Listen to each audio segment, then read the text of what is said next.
Hi, I'm Gary, and you're watching 7 Minutes in the Word. We got a lot to get through today, so let's get right to it. We're going to be looking at John, the 13th chapter, verses 1 through 17. Now, before the feast of the Passover, when Jesus knew that his hour had come to depart out of this world to the Father, having loved his own who were in the world, he loved them to the end. During supper, when the devil had already put it into the heart of Judas Iscariot, Simon's son, to betray him, Jesus, knowing that the Father had given all things into his hands, and that he had come from the Father and was going back to the Father, rose from supper. Now, let's talk a little bit about what we just read. Um, First of all, let's talk a little bit about verse number 1. Before the feast of the Passover, we should understand this to say it's in the evening before the Passover began. The Passover began at 6 o'clock in the evening. And so they had already gathered in the upper room before 6 p.m. So this was before the Passover had begun. That this should not be understood as being that they did this a day or two before the Passover, but rather just that they had gathered in the upper room before Passover began. And then, secondly, we need to talk about the part where it says that he knew his hour had come. Actually, Jesus had predicted his death at least 3 times in the book of Mark. He said that he was going to Jerusalem, and in Jerusalem he would be handed over to the pagans, to the Gentiles, and that they would beat him and abuse him and put him to death. In John 12th chapter, verse 21, Jesus said it was for this hour that he had come into the world. This was the reason that he was here. And so Jesus had known for quite a while that when he got to Jerusalem, that would be the end of his time here on earth. He also knew that he would be returning to the Father. He knew that his time here was done, that his mission was done, that he had completed what he came to earth to do with his death, with his coming death, and he knew that he would return to his Father. And so at this time, his thoughts turned to his disciples whom he loved. Then in verse 2, we read that Judas had already decided to betray Jesus. Maybe Judas felt resentment towards Jesus. Maybe Judas was just greedy. Remember, Judas was a thief, and he was the keeper of the purse. So whatever his motives were, Judas had already decided to betray Jesus, and Jesus knew it. In verse 3, here's the thing. Jesus knew he was returning to the Father. That was a foregone conclusion. That doesn't make facing death and the pain of the cross any easier, except for he knew that on the other side, he would be returning to the Father. And because of the Father's love, he loved his disciples even more. And he even loved Judas, the one who was going to betray him. And so,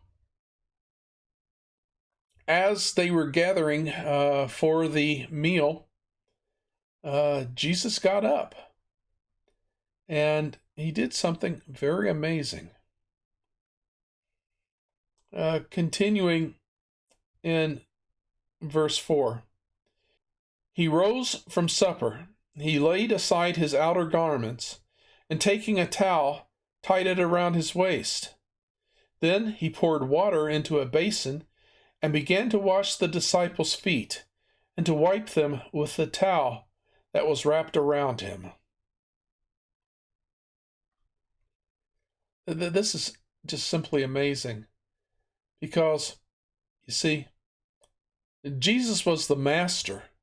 He was the Lord, and yet he lowered himself to the place of a slave. The wrapping the towel around his waist was the uniform of a slave in his day. And so the Lord, the Master, God, stepped down from being God to being a slave. Now, you see, the disciples' feet were dirty.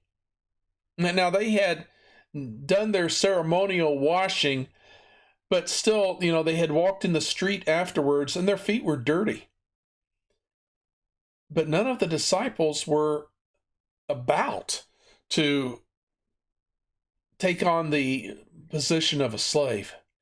None of them were willing to lower themselves. They had been arguing on the road up to Jerusalem about who would be the greatest. Now, none of them were even thinking about washing someone's feet. No, only the Master, only God, was willing to become a slave to serve those he loved.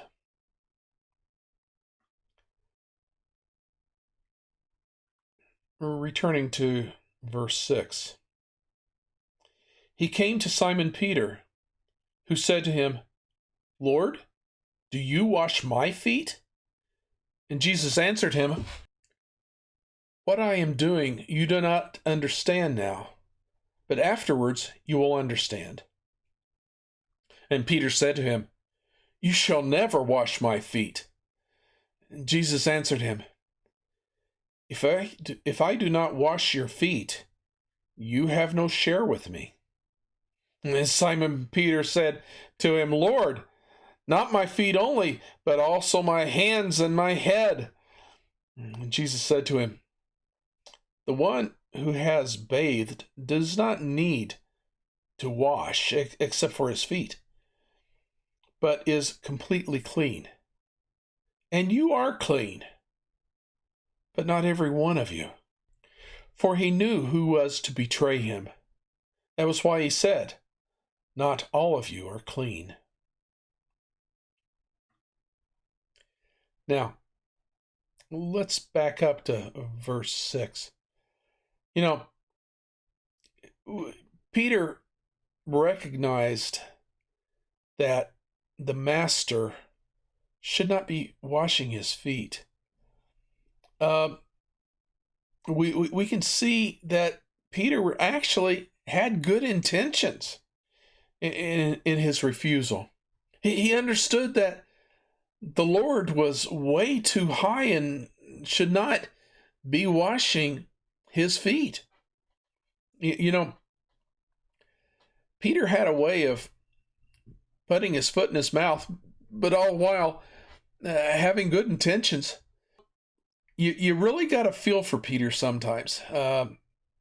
He had good intentions, but they weren't always the things that Jesus had in mind.